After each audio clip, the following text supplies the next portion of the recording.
All right, let's talk about getting our ankles better here. So first thing I want to do is warm it up, right? So I'm going to use Joe Lavaca's ankle cars here. I'm going to slide my foot out until I can't keep it flat on the floor anymore, right? And my first question is, do I feel any pain in anything? That includes any joints. If I feel pain in any joint, I need to change my entire position. The one that I'm focused on, if I feel any pain, I'm going to back off of that and treat it as my end range. Treat it with respect, right? So the second question, can I generate any power here? Can I actually push down? Is this an active range of motion? Yes. If I couldn't, I would regress a little bit until I could.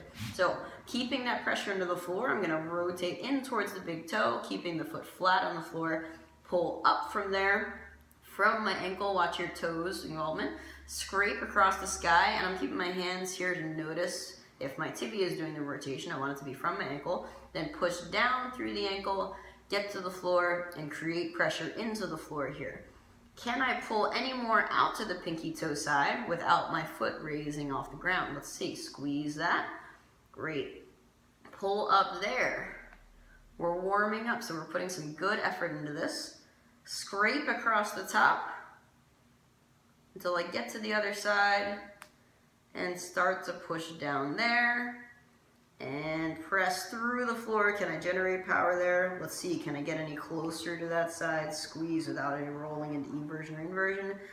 Good, keep that pressure through the floor, roll it across. Let's do one more just to round it up. Squeezing there, pull up through the ankle to maximum dorsiflexion. Roll it across the top, start to gas pedal down, and push through the floor again, squeezing there. Good. All right, nice warm up there. Okay, now we're gonna do a 2-minute stretch. Ready? Magic. Hey, 2 minutes passed. Okay, great. So, also, third thing I want to do, let's talk about, I'm on this bench because I'm making this video originally for somebody with a bit of a hip flexion issue. So I can't have them in the same combat-based position. I usually prefer to have people do this weighted, this ankle stuff, because I can weight it and lean forward a little better, right? Dewey has the stuff he does with the kettlebells, right? So I'm going to put you on a bench, okay? Which gives you a nice open hip position on this side. Hopefully you don't have a pinch here. If you do, we could regress it more. You could go into a full lunge position, right? So, whatever I need to do to get to this ankle. Checkpoints for the client are 1, do they have any pain anywhere? Do I need to adjust the position? 2, do they feel stable? I often have people, even in the combat-based stuff, leaned up against the wall because they feel like their back is a limiting factor. They're trying to hold them up, right? Or in many positions that we do. So, making sure that they can focus on the point that we're trying to focus on without their body worrying about stability in another spot, all right? I have 2 ways to get to my maximum dorsiflexion, at least here. I can lean forward into it, or I can pull the heel back towards me until I feel like my heel is about to pick up, all right? First question, pain anywhere? Okay, nowhere. Is there pain in the ankle? If there is, respect that, back off of it, all right? 2, power. Can I generate any power from this position? Yes, I found a position that I could, right? Let's see if I can do any more. I can here, but it doesn't feel strong and stable. It's kind of shaky, so I'm going to back out until I feel a position that I have power in. Great. Okay. Now, I'm going to start by, after we already did a 2-minute stretch, going into pushing down. In kin stretch class, I often do the PAILS with a 10-second count ramp. If you're doing this on your own or you have time, I would do it for as long as you can, right? Starting with baby soft, you're trying to hold an egg without squishing it, and going down, down, down until you max it out. The longer you can do that, the better, and that's 1 gauge of your progress if you can do a longer ramp, right? Second gauge of progress, when you get to your maximum pressure, can you hold that position and that maximum pressure for longer? So is it stronger? Was the ramp longer? Can you hold the maximum pressure for longer? All those things are progression. Is it steadier, right? So hopefully you're in a steady position anyway, because we already discussed that. Right, so just for the sake of the brevity of this, and kind of similar to my kin stretch class, we're going to do a 10-second ramp down, at the end of which we're going to try to lift the forefoot off the ground, trying to reach the top of the foot to the shin for our rails, trying to increase our dorsiflexion. And then we're going to go right into passive to let our nervous system know that it's okay to chill there, okay? Other thing for ankle is making sure you're noticing, even if it's not painful, is the front side or the back side limiting you? If it's the front side, you need some mobilization work probably. Likely it's a bony block, and we're going to look at doing some band work or have somebody bounce up and down on top of your tibia while you work on that stuff to get that nice glide and roll. And if it's the backside, great. We're ready to go and trying to get our nervous system online for letting some of this tissue adapt. Okay, let's lay down some sarcomeres, shall we? Regardless, if it is the front side block, but you don't have any pain, you can still strengthen and lay down stronger tissue in the range that you already have.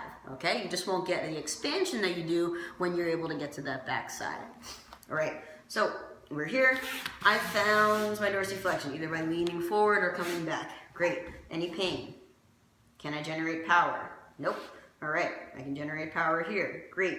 And we're going to use this as a mimic to show you how I'm pushing down because you won't be able to see much. Ready?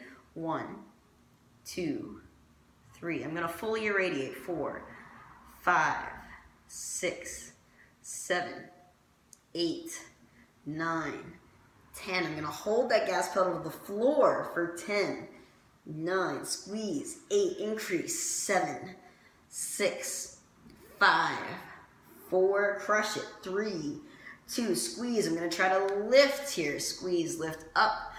Light. You have a landmine under your ball of your foot. Don't step on it. 3, 2, 1. Going to go into my passive range and relax. Some nice long breaths. My exhale is longer than my inhale.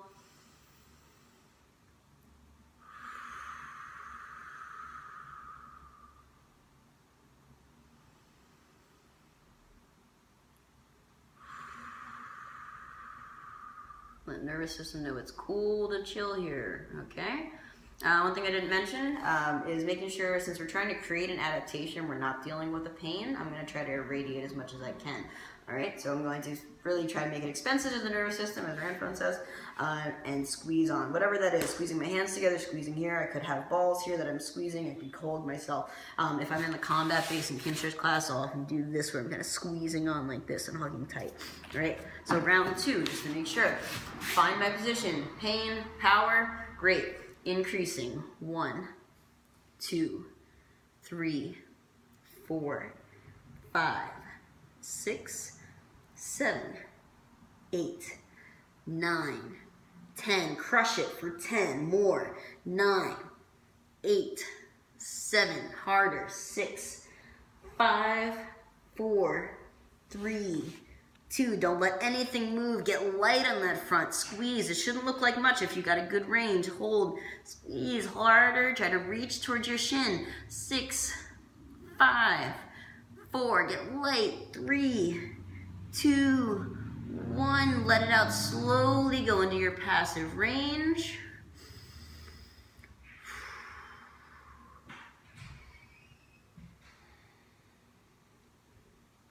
Great.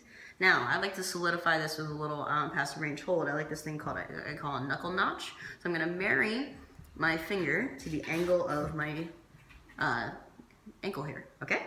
Now I'm going to try to pull up into it. I can do from both sides. I can push through my shin. I can pull up into the angle of my finger here, but I'm trying to squeeze onto my hand, lock that down. Then I'm going to keep trying to squeeze as I rock back, trying not to lose any of it. And the little angle you see opened up there is the difference between my active and my passive range. I go round 2.